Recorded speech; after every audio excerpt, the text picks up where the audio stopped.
Hey everyone, the season may be over, but we at Redmen Plus are not done. We have got your post-season content covered. We have got season reviews for each of the 4 competitions that Liverpool played every single game in this season. We have got a whole host of review content, including keep, sell, loan, which Liverpool players do we think need to be moved on, loaned, or kept tight hold of this summer. Our end of season awards from the Redmen TV live show. We have also got an amazing documentary looking at how Liverpool captured their first League Cup since 2012 in our documentary Squad Game. And there is also going to be a Divock Origi documentary. Our cult hero, our cult legend is on the way to AC Milan, but we're going to relive his greatest, most legendary moments in his Liverpool career.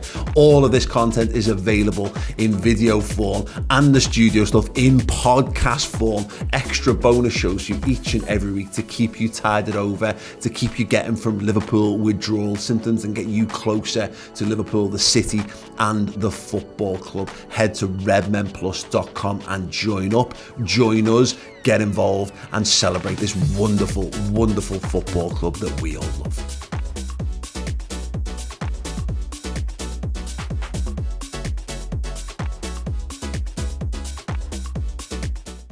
Right, Thiago Alcantara.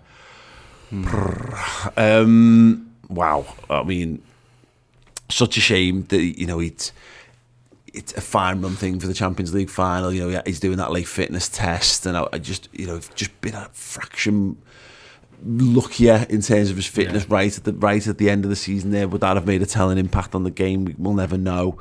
39 appearances, all comps for him. That's back to Bayern levels, which is good. You know, in his final 3 seasons, he's at Bayern Munich, his first season played 25, 30 in his second, 42 in 15-16, 41 in 16-17, 32 in 17-18, 42, then 40 to wrap up his Bayern Munich career. Getting him back to that is great, absolutely great. Scores what we voted as our Champions League goal of the season as well on the season review. Still no idea whether it touched the floor. No one does. Anyone who claims to know for certain is lying, because nobody knows. I adore Thiago Alcantara. I feel like we're genuinely.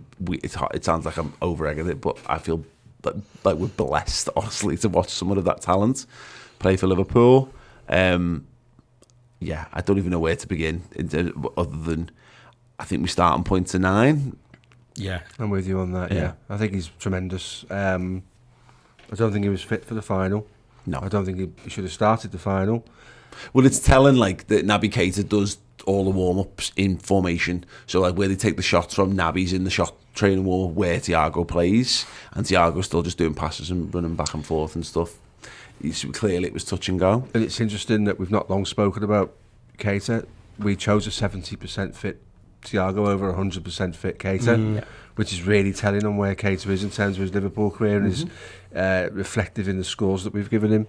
Thiago's just a boss user of a football. I've said it before, you can control games of football by denying teams space and being clever with your off-the-ball stuff, or you can get yourself a wizard with the ball like we've got, who will control the game with it at his feet. Yeah. That's a whole different dynamic. Like you say, 39 games, which is absolutely tremendous in a much more physically demanding league than the Bundesliga will ever be. And we are blessed to have him. He's up there with one of in the conversation for the best users of a football our club's ever had. Yep. Yeah. He's tremendous, and he's often the guy that plays a ball that's not revered or talked about enough into somebody, and then their ball creates a goal. It's the pre-assist type of thing, and I know that's a bit cliched, but it's a really important part of what we do in terms of our transition. Yep. And he's key, and he's defensively better than people give him credit for. For a little guy, he wins an awful lot of headers. Yep. He's a bit Paul Scholes-ish with his tackling. They're sometimes very late and very poorly timed, and he gets booked for it. But it's his ability to use slide tackle. He uses slide tackles unlike other footballers. He uses them as like passes, or he uses them to block passes as well. It's very odd, and a lot of them, his technique is very uncommon in everything that he does. Great. I honestly, I've been blown away. And you forgive him the X instead of the Y button passes where he's goes 60 yards in the wrong direction and suddenly on the back foot, and he's got one of them in a game in him, hasn't he? But we don't do Xbox references on this. On this show. Okay, cool. Right, we'll do it anymore. Then. Circle instead of. Depends if you're going Pro Evo controls or FIFA controls. You know what I'm saying? In a minefield now. The game around where you press the wrong button. And he does, and we talked about it before. Like the fine line between genius and stupidity is a very thin piece of paper, and he occasionally pokes his finger through to the other side in some of the passes he makes. But again, but he's so silky in everything that he does that honestly, it's just like I would honestly turn up to watch him. That the Zidane film that was all cameras on him all the time. Yeah. I'd watch Thiago, one of them. Yeah, it would work for him, that sort of thing.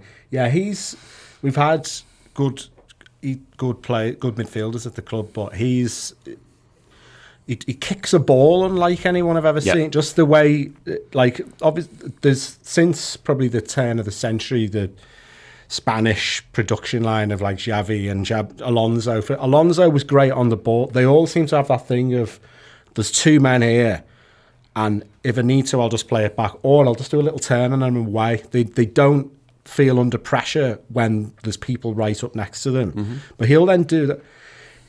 Alonso was great at he'll turn, spot a pass, something like that. He's like he's kind of playing in a Nike advert or something where he'll turn and then play a pass off the outside of his foot to the right wing or something even just little things where it'll just be like a little 5-yard pass. He'll do it with the side of his. He'll just do it in a way nobody else does it like that. He plays football like he's had the tablets from Limitless, where he's got full control over all of his brain power and his faculties and stuff. He's got extra joints in his toes. Yeah, to get more out of what he does. Yeah, there's been especially the amount of of them.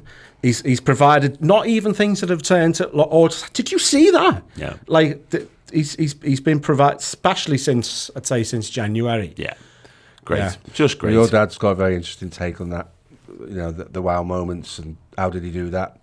It's interesting listening to your dad talk about that. So everything you guys have said is absolutely ridiculous, isn't he? Any takers on 9? Any takers on 9? I'm going with 9. Okay. Yeah. 9? Did I have him as a 9.5? We'll give him a 9. Give him a 9. Cool. Yeah, and to that, I don't really know how much more he does. Maybe a couple more goals, perhaps. I think he's got more in him. A couple of those shots this season. There's the FA Cup game, I think. I've had to tell that it's Villarreal was one where he just grazes the crossbar. He had one that cost a couple of really good saves. He's got the technique in there. I think he can add a couple more. Hey everyone, just to take a moment to thank our sponsors, OddsMonkey. Yes, they are going to guide you through the world of matched betting. So if you're on the lookout for a tax-free side hustle, then check out OddsMonkey. What we know about what they do is that loads of the bookmakers all offer free bets and free offers, and through their guide, they can help you take advantage of that. With their free trial, if you head to them through the link, you can get up to £60 as well, simply for going through their very simple process. They have got an incredibly easy to use 3-step guide on the website that's going to guide you along the way and show you how to lock in a profit of over £1,000. If you're the type of person that's interested in earning some extra money from home in your spare time, then check it out. Click the link or scan the QR code on screen. Head over to OddsMonkey, your guide to matched betting.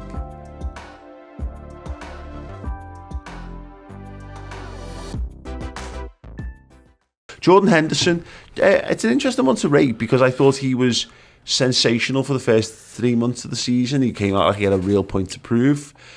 He's another one who's had injury issues again, plagued with them over the years. Season ends very early again last year. Goes to Euros and he's kind of managed through that. He has a tricky start to he's available, but he has a late start because of the Euros and all that kind of stuff. But he was great, and then I just think we overplayed him. Yeah. And he has a real dip. He's ill and he forces himself back for Leicester in the League Cup, and around then I think he's really struggling. I think he's really struggling to impact football matches. We started to rotate him more post Christmas. We started to play him 60 minutes here, 30 minutes there with Fabinho, and I think that aided him in a very, very big way. His most appearances as a professional footballer in one season, 57 appearances all comps this season. The closest he came was back in 14-15. He played 54, and that's 7 years ago. By this point, as a much younger man. 3 goals, 6 assists as well.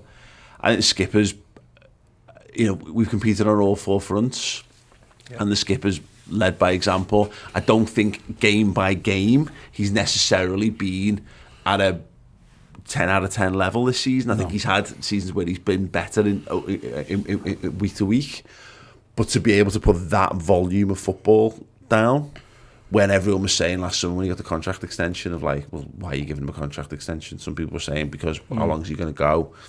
Well, he certainly put any of those doubts to bed. I've gone an 8 for Jordan. That's fair. I would agree with an 8. That middle part of the season when he came on and we worked him back into form, giving him games off the bench. Yeah. What's really been pleasing is and we'll see it going into next season, I think, is as an 8, he's maybe not as effective as he was 2 or 3 years ago. He will become a better 6 and will share the workload with Fabinho, which I think is really, really good for the club in terms of going forward. And then we let the younger lads who we've talked about going through their development come in and show their worth. Yep. But he still personifies everything that Jurgen Klopp is. He's still got that presence about him. He is kind of, he doesn't touch you like Mr. Liverpool. You look at him and he just exudes everything about Liverpool Football Club, and he takes that onto the pitch. Yeah, plays, the only Champions League game he doesn't figure in is the AC Milan away game, which of course we rotated significantly for that game of football. Misses just 3 Premier League games all season. He misses the first game of the season, and that's the first game of the season because he's just come back from international duty and he's not actually ready to play yet. Is one of those. He's ill. Then misses Tottenham Hotspur, which is a big one, a big one in that sort of spell. And then like FA Cup, he doesn't play in the Shrewsbury game, but he plays in all the other FA Cup games. Doesn't play against Preston in the League Cup, but he plays and he figures at some stage at all the other ones there. I mean, and that's kind of what you want from your captain, and and obviously we're going to see him rotating. We need to rotate him to protect him, but good. The biggest criticism of Jordan Henderson is often in the last 5 years has been that he just misses the end of season through injury. He's put that to bed. Yeah, he's just a great all-round footballer. I'd argue he's probably not. It's not a better player than Gerrard, but he's probably a better captain in terms of.